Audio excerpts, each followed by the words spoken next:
Greetings Sonic fans, today we're going to be talking about the project I honestly never expected to exist, that being Sonic Project 32X Micro Mobius. Now, I'm sure that is going to be abbreviated to just Sonic Micro Mobius later, but for right now this is the weird title that we have. This fan game's goal is to fully realize the cancelled Sonic Mars, aka Sonic Extreme, a game that was cancelled all the way back in the 90s, and instead of it we got Sonic 3D Blast. This remake is being run by RetroDev, and honestly I have to congratulate him for making such a fully realized product. You could tell me that this was an actual build of the game and I would fully believe you. And we have quite a bit of content here to go over. So we actually have about 4 zones that we can play. The Forest Funk Zone is the main zone, and it is the most fully realized out of all of them. Really good level layout, confusing maze-like gameplay, not very Sonic-y, not very speed-focused, but this is a very different game indeed. King Gambit Zone is definitely a lot harder, and it is a level that I struggled on quite a bit. There are lots of mechanics that you were not fully explained in level 1, and now you have to use them, like the double jump and the spin dash double jump. I did not know these moves existed and kinda just had to figure it out on my own. So a very challenging zone, but I love the gimmick of there being a checkerboard or a chess board and Sonic having to hop over chess pieces. It is a very unique idea. The next level is Fat Thursday Zone, or Tuesday or Tuesday, and I'm very confused on what the name is supposed to be. The original name was supposed to be Fat Tuesday Zone, but on this it's called Fat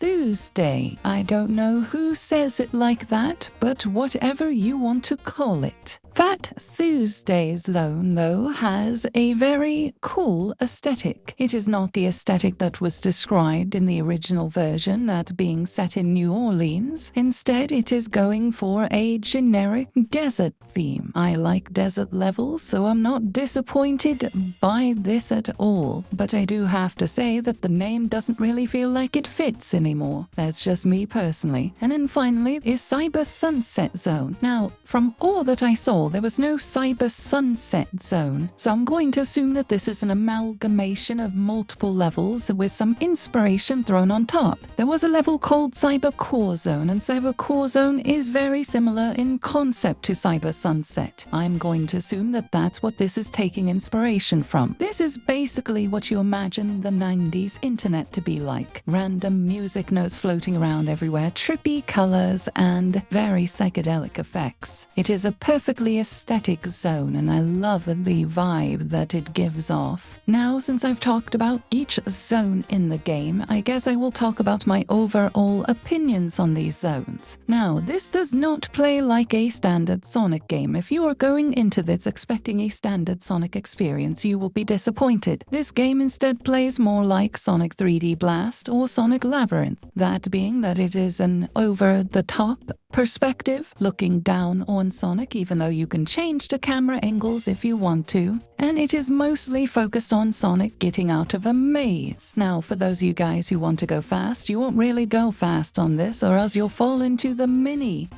death pits littered throughout the whole game. Instead, you want to methodically trot around and sometimes get to use a spin dash, trying to avoid all the death pits and all the random obstacles. Honestly, as a puzzle maze game, I think that this is rather good. I actually really like the gameplay of it. And every level besides King's Gambit Zone, I think the level difficulty is fine. With how hard King's Gambit is, you think that would be the final level, but that's just me being salty, of course. I enjoyed all of this, and honestly, if this does end up just being a bunch of levels, this will still be a good representation of what Sonic Mars was supposed deserves to be. I'm hoping that we will get a couple boss fights in the end, maybe a few more levels, 6 at max. I would hope for more, but I think 6 would be a fine number, and maybe we could get some of the mini games in that they planned originally. Any of those could be fun, and I would love to see how you would handle this. Overall, I think the art style that they're going for with this project is far greater than what the original art style went for, and I think the gameplay may be a little clunky, but what did you expect for a recreation of such an old game? You expect a recreation of an old game attempting to be like said old game will have some archaic controls. So if you grew up in the 90s and dealt with games like Doom, this will be a walk in the park for you. But if you're someone who's more used to modern controls, this game will be a nightmare. So honestly, if you are into old Sonic media and into old Sonic history, I would recommend you to check out this game. It just got an update this year, and I would honestly say that it is worth trying out to its completion. You will die a lot. You will game over a lot, but I think that it was an enjoyable experience overall. I remind you again, if you enjoyed this video, you can always hit that like button. And if you want to support the channel, you can subscribe to me and see more Sonic content when I get around to uploading it.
Huh?